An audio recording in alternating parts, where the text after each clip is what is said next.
So in this video, we're going to show you how to fix a Samsung dryer that will not stop spinning and exactly why this happens coming up.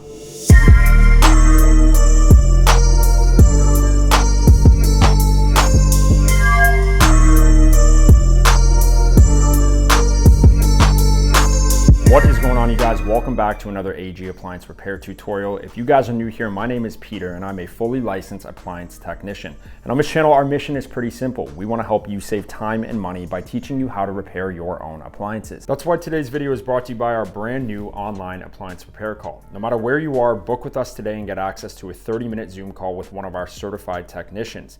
You'll cover the issues with your appliance, how to troubleshoot it, and even discuss whether or not it's worth having a technician come to your house. So if any of that stuff sounds interesting to you guys, then go ahead and subscribe down below for any issues you have with your appliances in the future. And without further ado, let's jump into the content of this video. So now that we are in the repair portion of this video, I just want to make a quick note and say that this video applies to any Samsung dryer.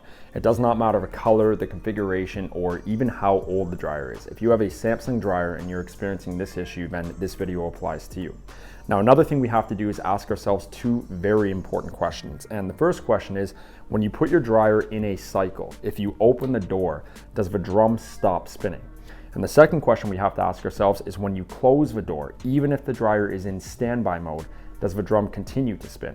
If you answered yes to both these questions, then what you're dealing with is a bad control board. And specifically, you're dealing with something on the control board known as a relay. Now, a relay is just a really fancy way of saying switch. So before replacing the control board, let me show you exactly how this works. I just want to show you what a Samsung dryer control board looks like. I don't want you to worry about anything on this control board. I just want you to turn your attention to this big black box here on the left-hand side. This is the motor relay switch that I was referring to earlier in the video. And basically inside of this black box, there is a switch, that connects these two metal contacts together. Now, when that switch is closed, it is always supplying the motor with 120 volts. So what's happened on your appliance is this motor relay switch right here has fused together, therefore always supplying the motor with voltage. So I just wanted to give you an idea of exactly how this works. And now that you understand that, let's jump back into the tutorial video and show you exactly how to replace the control board on your appliance. Now that you've actually got to see how a relay functions inside of a dryer, let's go ahead and actually do the control board replacement. And to do this, you are going to need two tools. You are going to need a Phillips or a star head screwdriver, and you are going to need a multimeter. Now here at AG Appliance, we use the Fluke 117, but any multimeter will do. And the first thing you want to do is you want to unplug the dryer. Once the dryer is unplugged and you've pulled it out, you're going to notice there is two screws at the back of the dryer. These two screws are going to be a little bit bigger than all the other screws. You can just take your Phillips screwdriver and undo the two screws at the back of the dryer. Now, sometimes these two screws are in there pretty good, so when you're undoing them, don't be afraid to use a little bit of force. Once you have the screws taken out, you can put your hands on the top of the lid and just give it a good pull towards you. And you can see that it comes right off. Once you've pulled the top of the dryer off, on the front left-hand side of the dryer, you're going to see this metal box kind of on the side. Now this here is your control board. It's under this metal panel here. So what you want to do is you want to take your Phillips screwdriver and you have 1, 2, 3 screws. So we will start with the top screw here.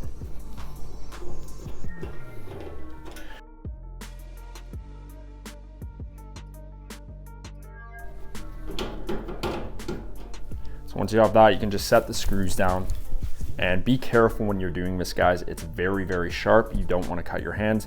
Kind of pull it back off the tab here and you can just kind of wiggle it out here. And there is the control board. Once you have the control board unscrewed and it's on its back, now you can actually see the board.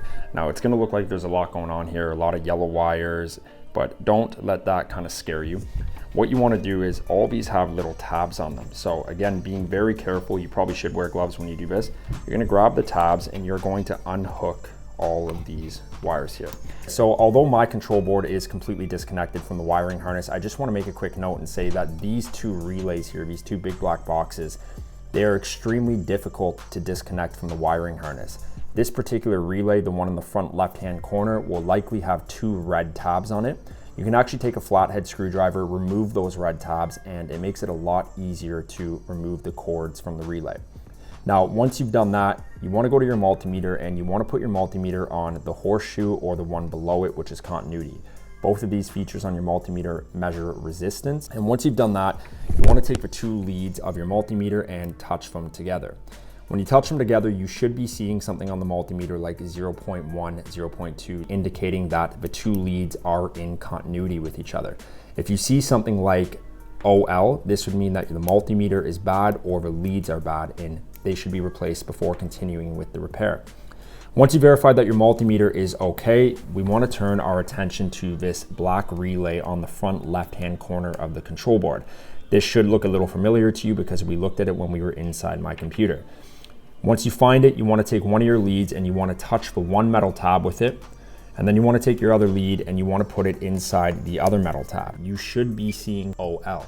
If you see something like 0.1, 0.2, 0.3, this would indicate that the switch inside the relay is stuck or fused together. Therefore, it is always powering the motor circuit. Once you verify that the control board is bad, you can go over to appliancepartspros.com, type in the model number of your dryer, and then just hit the search bar here. You'll end up coming to this page here where you can see a list of the most commonly used parts for your model number. And what you can do is you can search for the main control board, or you can also type in ASSY PCB. That stands for Printed Circuit Board Assembly. Once you found the control board you're looking for, you can go ahead and add it to your cart and go through the checkout process. Appliance Parts Pros is pretty good for having the product to you within 1 to 2 business days. Okay guys, so once you put in the new control board, you can make your way back to the wiring harness and start plugging back in the wires. Now, the nice thing about this is the wires only fit in one location, so they won't be able to fit anywhere else. You don't have to worry about them going in the wrong way. Just be careful when you're doing this. Make sure you're wearing gloves and make sure that the dryer is unplugged. Now that the wiring harness is hooked back up to the control board, we can move forward and put the control board back in its original place. And what we want to do is we want to put the lip of the metal frame covering the control board under the lip of the appliance, and this little edge here goes over. Now, once you slide that under, you want to push this top lip over the little hole here. Now, once you have that, you can take your screw and start to put the control board back in place. Once the control board is back in place, guys, you can then take the lid of the appliance and push it forward back into place.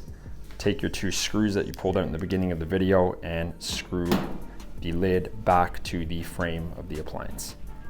So the question of the day that I have to all you techlings out there is to let me know down in the comments below, yes or no, were you dealing with a bad control board today?